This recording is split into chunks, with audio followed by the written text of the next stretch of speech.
The United States and the governments of most Western countries have been very cautious in their response to the removal of Mohamed Morsi from the presidency by the Egyptian military. The Obama administration has refrained from calling the events in Egypt a coup.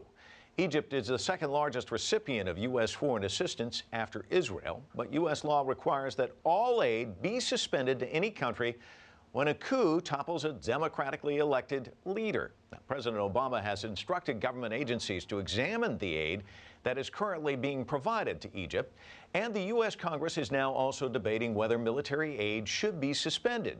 But American lawmakers are wary of turning their backs on one of the West's most important allies in that region. So how does the United States negotiate this difficult balance, this difficult diplomatic impasse? Joining me now is Ambassador Daniel Kurtzer, who has served as the U.S. ambassador not only to Egypt, but also Israel. And he is now a professor of Middle Eastern Policy Studies at Princeton University. Ambassador, thanks so much for joining us here on The Heat. You know, you've got... My pleasure, Mike. You've got pro-Morsi supporters, you've got anti-Morsi demonstrators. They don't agree on much, but they do agree on one thing. It seems they universally hate President Obama, and most people don't even know who the Egyptian ambassador is from the United States, at least here in the U.S. In Egypt, they do, and they do not like Ann Patterson. There was a quote earlier this week in one of the newspapers where one of the protesters said she should pack her bags and get out of the country. We hate her more than Morsi. So the question is, has the United States kind of bungled this thing? Well, I don't think we've bungled it so much as we find ourselves in a position which has satisfied no party. Before the June 30th mass demonstrations that led to Morsi's ouster, most Egyptians accused the United States of being the bulwark of support for the Muslim Brotherhood. Now the Muslim Brotherhood is accusing the United States of supporting the military and promoting the ouster of the ex-president. So we're getting it from both sides, which I think actually reflects the dilemma that the administration finds itself in. You described it quite aptly. How do you protect a relationship that we've had for more than 35 years with a strategic ally, while also concerned about the downslide of democracy in that country? The administration does not want to call this a coup. They use words like it's delicate, it's fluid, it's complex. But should the United States cut off aid to Egypt? Should it stand by the standard that if there's a coup, they should cut the aid? Well, I think the administration is correctly playing a semantics game in order to avoid kicking the law into practice. And the problem here is that we have too much at stake for our own interests to cut off assistance at this time. We still have troops deployed in Afghanistan and the Persian Gulf. Those troops have to come through or go to their area of deployment via Egypt. We have intelligence cooperation. There's the Egyptian-Israeli peace treaty.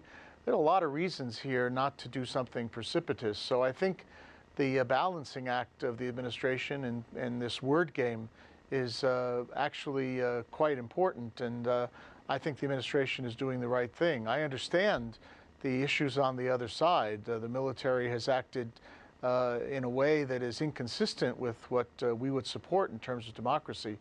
But larger interests, I think, should prevail here. It's apparent from what I'm hearing from you that the Obama administration has to thread the needle. It's a very difficult task. Also a difficult task for this interim government. Is national reconciliation really possible in Egypt? Well, it's going to be necessary. I'm not sure it's possible in the short term. Right now, the Brotherhood, Muslim Brotherhood, has adopted a position of total antipathy towards the interim government. It won't participate in a dialogue. It won't join in supporting the steps that the interim government is taking.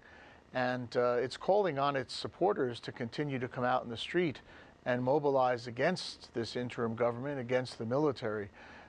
Without the Muslim Brotherhood's participation at the table, however, whatever roadmap is put forward by the military and the interim government is unlikely to succeed, because you're going to have a large portion of that population totally disaffected and quite willing to continue to mobilize in the street against whatever emerges by way of constitutional reform or in a new election.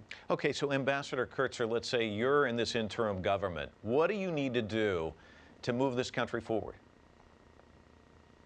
Well, I think there's got to be a real serious effort, and probably a very quiet effort, to at least get a dialogue started with the Muslim Brotherhood. That would mean several things. Number one, stop issuing the arrest warrants for those Muslim brothers who are still outside of the government's custody.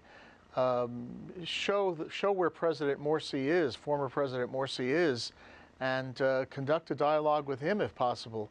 It really becomes almost a necessary first step, because almost anything else that's done without the Muslim Brotherhood involved is going to be seen as illegitimate. I'm not suggesting this is easy. I think there are probably a lot of people in Egypt who are thinking along the same lines, but it's certainly a critical first step to get that country started again on a normal path of running its economy and running its daily life. Ambassador Kurtzer, we can't thank you enough for stopping by the Heat. Certainly appreciate it. My pleasure, Mike.